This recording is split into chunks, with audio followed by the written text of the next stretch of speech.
ये बात कई सालों पुरानी है और इसे मैं आज तक नहीं भुला पाया हूँ। उस समय मैं अपने मम्मी पापा के साथ उनके घर में रहता था।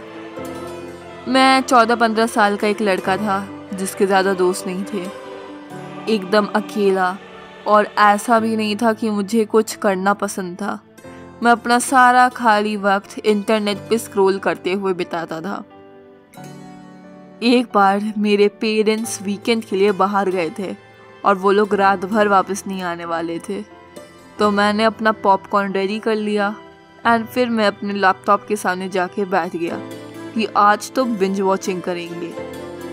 पर मैं धीरे धीरे बोर होने लगा। मैंने जो सीरीज़ लगाई थी वो ज़्यादा इंटरेस्टिंग नहीं निकली। मेरा पूरा टाइम वेस्ट हो गया था। फिर मुझे अकेलापन सा महसूस होने लगा। दो ये मेरे लिए कुछ नया नहीं था, मैं हर समय अकेला ही रहता हूँ, पर उस समय मुझे कुछ ज़्यादा ही अकेलापन महसूस हो रहा था और मुझे किसी से बात करना था।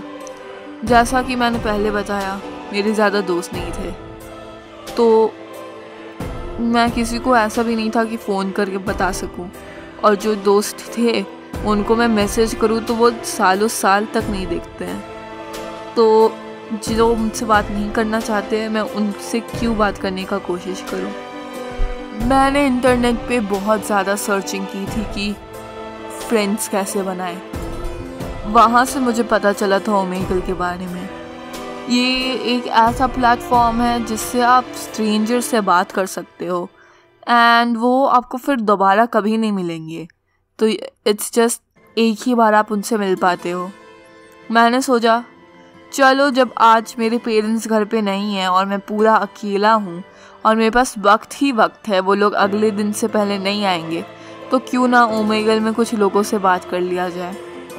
यूट्यूब पे इसके बारे में ढेर सारी वीडियोस थी और उसमें उनको बहुत अच्छे अच्छे लोग मिलते थे।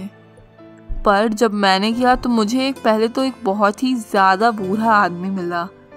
फिर मैंने उसको स्किप किया तो एक और मिडिल एज्ड मैन मिला जो कि मुझसे मेरे बैंक अकाउंट का नंबर मांग रहा था, और इन सभी को मैं स्किप करते गया। अब तो मैंने होप ही लूज़ कर दिया था कि मैं किसी अच्छे इंसान से मिल पाऊँगा, और कोई जो ठीक इंसान मिलता भी था वो मुझे देख के स्किप कर देता था। मैंने सोचा कि बंद करने से पहले 3-4 बार और ट्राई कर ही लेते हैं, तो मैंने किया। एंड इस बार मेरे स्क्रीन में बड़ी अजीब सी ही वीडियो आई। वो जो स्ट्रेंजर था वो ह्यूमन लग ही नहीं रहा था, एकदम पतला सुकरा सा। उसका जो स्किन था वो एकदम सफ़ेद, और उसकी आंखें धसी हुई, और उसके आंखों के चारों ओर काला ही काला। वो इंसान लग ही नहीं रहा था, उसकी हड्डियां दिख रही थी, वो इतना पतला था। और फिर मैं डर के मारे स्किप ही नहीं कर पाया। वो बहुत ही ज़्यादा वियर्ड और बहुत ही ज़्यादा डरावना सीन था। तभी मैंने बोला, हे, तुम कुछ कॉस्प्ले या फिर मेकअप आर्टिस्ट का रोल करने वाले हो क्या? और सामने वाला जो रहता है वो सिर्फ सर हिलाता है। फिर मैंने बोला, मेकअप बहुत अच्छा है। उसने बोला, मियाओ मियाओ मियाओ मियाओ। मैं इसे सुन के डर गया। ये कैसा इंसान है? ये बिल्लियों की आवाज निकाल रहा है। ये ऐसी देखने में इतना डरावना, ऊपर से बिल्ली का आवाज, इसका जॉ कितना ज्यादा खुल रहा है। ये इंसान तो बिल्कुल भी नहीं लग रहा था।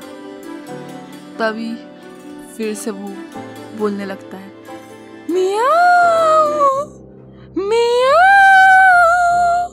मियाओ। मुझे बहुत डर लगता है, पर मुझ में इतनी हिम्मत नहीं होती कि मैं स्किप बटन दबा सकूं। तभी ग्लिच होता है मेरे कंप्यूटर पे। यार मुझे समझ में नहीं आता कि अचानक से ये ग्लिच कैसे हुआ।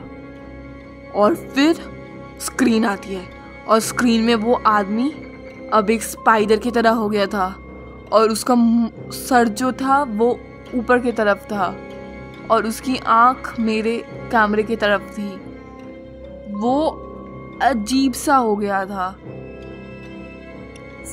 फिर वो फिर से बोलने लगता है, मियाओ, मियाओ, मियाओ।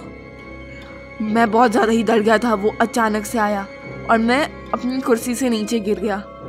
मैं इतना डर गया था कि मैं उससे स्किप भी नहीं कर पा रहा था। मुझे समझ में नहीं आ रहा था मैं करूं क्या। मैंने थोड़ी सी हिम्मत जुटाई और बोला, तुम ये क्या कर रहे हो? और तुम बिल्लियों की आवाज़ क्यों निकाल रहे हो? और तुम ऐसे उल्टे क्यों हो गए हो? तभी उसने अपना चेहरे को 180 डिग्री रोटेट किया और अब उसका चेहरा ऊपर से नीचे की जगह नीचे से ऊपर हो गया, पर उसका जो बॉडी था वो अभी भी उल्टा था। मैं वो फिर से बोलने लगा, मियाओ, मियाओ, मियाओ। मुझको इतना डर लग रहा था, मैंने सोचा कि किसी भी मोमेंट ये स्क्रीन के बाहर आ जाएगा और मुझे खा जाएगा। ये इंसान हो ही नहीं सकता। कोई इंसान ऐसे आवाज़ कैसे निकाल सकता है? और कोई इंसान ऐसे दिख भी कैसे सकता है? और जो ऐसा दिख सकता है उसके पास ये ओमेगल कहाँ से आ गया? क्या, कौन है ये? कर क्या रहा है ये? मेरे दिमाग में ढेर सारे सवाल चल रहे थे। तभी फिर से मेरा कंप्यूटर पे ग्लिच हुआ और वो बहुत ही ज़्यादा लंबा चला और फिर मेरा कंप्यूटर क्रैश कर गया।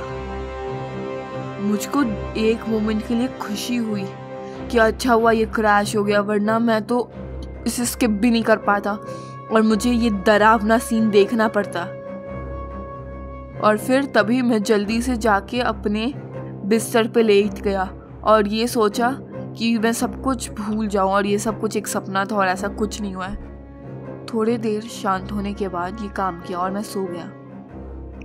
अगले दिन जब मैं उठा और मैंने अपना चेहरा शीशे में देखा तो मैं ठीक ही था, नॉर्मल था। बस मैं वो बात नहीं भुला सका। और फिर जब मैं नहाने के लिए गया और बाथरूम के मिरर पे मैंने अपने आप को देखा तो मेरे पूरे शरीर पे खून के निशान थे और मेरे शरीर को किसी ने नोचा हुआ था और वो ऐसा लग रहा था कि किसी बिल्ली ने मेरे शरीर को नोचा है। तो कैसी लगी आपको ये कहानी? Do comment down below. और ऐसे ही और डरावनी कहानियों को सुनने के लिए हमारे चैनल को सब्सक्राइब करें। Thanks for watching.